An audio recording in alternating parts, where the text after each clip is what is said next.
가피풀 말씀 테마 가시를 허용하신 이유를 발견하라. 믿음의 사람들은 믿음의 기도가 치유를 가져온다는 것을 믿습니다. 그런데 열심히 기도했음에도 불구하고 우리가 원하는 치유가 일어나지 않을 때 우리는 어떻게 해야 할까요? 바울은 3번에 걸친 작정 기도에도 불구하고 그가 원했던 대로 육체의 가시가 떠나지 않자 하나님, 저의 기도에도 불구하고 이 육체의 가시를 그대로 두시는 데는 어떤 이유가 있나요? 라고 물었던 것으로 보입니다. 마침내 육체의 가시를 허용하신 이유를 기도 중에 알게 된 바울은 이렇게 고백합니다. 여러 계시를 받은 것이 지극히 크므로 너무 자만하지 않게 하시려고 내 육체에 가시 곧 사탄의 사자를 주셨으니 이는 나를 쳐서 너무 자만하지 않게 하려 하심이라. 고린도후서 12장 7절. 바울은 육체의 가시, 그 찌르는 고통 자체를 하나님이 주신 것으로 이해하지는 않았습니다. 하나님은 우리를 고통스럽게 하고 우리를 찌르는 분이 아니십니다. 그것은 모두 원수 마귀 사탄이 하는 일입니다. 그래서 바울은 이를 두고 사탄의 사자라고 한 것입니다.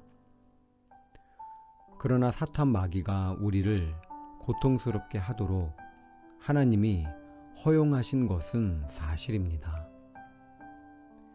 왜 그렇게 하셨을까요? 바울은 이에 대해 자만하지 않게 하시려고 라고 말합니다. 그는 자신이 지금까지 여러 계시를 받은 것이 지극히 크기에 만일 건강마저 주어졌더라면 자기가 신이 된 듯 착각할 가능성이 있는 사람임을 알았습니다.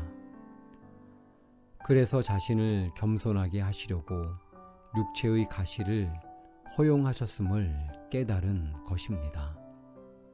하나님은 그가 건강하지 못한 육체의 가시를 지닌 채 겸손히 하나님을 의지하며 사는 것이 많은 은사와 건강을 받음으로 하나님 없이 살아갈 수 있는 존재로 자신을 우상화하는 것보다 낫다는 것을 아셨습니다. 성 어거스틴은 그의 유명한 고백록에서 주께서 내게 주를 두려워하는 마음을 주시어 내 교만을 꺾으시고 내 목을 길들여 주님의 멍에를 매도록 하셨나이다 라고 고백합니다. 그는 또한 그리스도인에게 가장 중요한 덕목이 무엇이냐 라는 질문에 첫째도 겸손, 둘째도 겸손, 셋째도 겸손이라고 대답했습니다. 그리고 그는 자주 천사를 마귀되게 한 것이 교만이고 사람을 천사되게 하는 것이 겸손이다 라고 말한 것으로 전해집니다.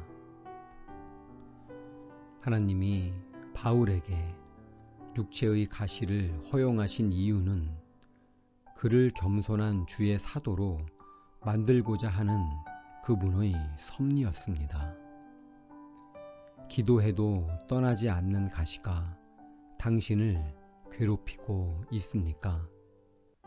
그렇다면 이제 그 가시를 허용하신 주의 뜻을 알게 해달라고 기도하십시오. 그러면 떠나지 않는 가시를 허용하신 주의 뜻을 헤아리게 된 우리는 이제 무엇을 놓고 기도해야 할까요? 나를 괴롭히는 가시를 압도하는 주의 은혜가 임하도록, 그래서 그 가시에도 불구하고 우리의 사명을 능히 감당하도록 기도해야 할 것입니다.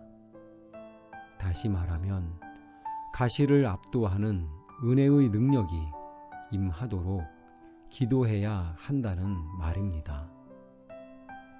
바울은 그렇게 했습니다. 나에게 이르시기를 내 은혜가 내게 족하도다. 이는 내 능력이 약한 데서 온전하여 짐이라 하신지라.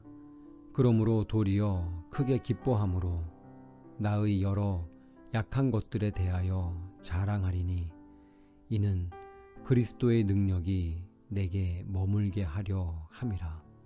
고린도후서 12장 9절.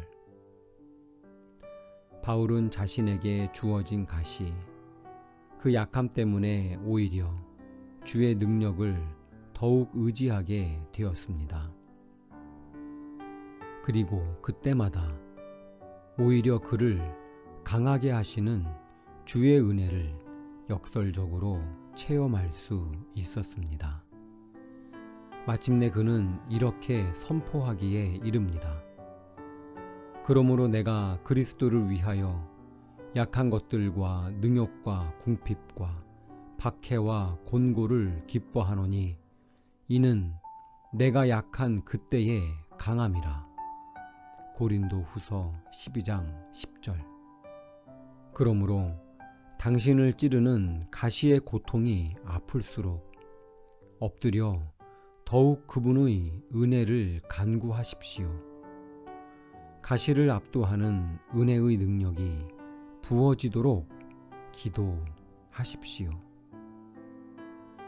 이동원의 내 기도를 바꾼 기도 중에서 가피풀 말씀 테마 가시를 허용하신 이유를 발견하라.